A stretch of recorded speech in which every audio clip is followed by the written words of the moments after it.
আজকে লাইফে ফার্স্ট বাড়িতে গুলগুলা বানানোর ট্রাই করলাম।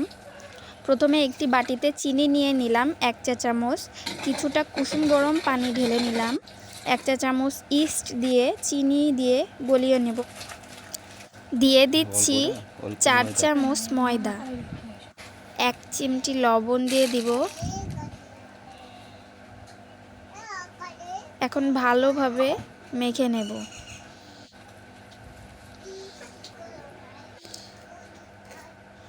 যখন হাতের মধ্যে দিয়ে এমনভাবে ফেলা যাবে, বুঝতে হবে ডো মাখানো পারফেক্ট হয়েছে। এবার এটা ঢেকে রেস্টে রাখব।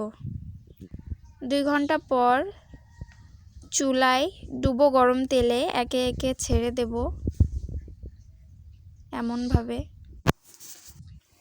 এমন লাল করে ভেজে নেব। এখন চেক করার পালা। দেখুন গুলগুল্লাগুলো কতটা পারফেক্ট হয়েছে, ফুলেছে সুন্দর, এবং এটি খেতেও দুর্দান্ত ছিল।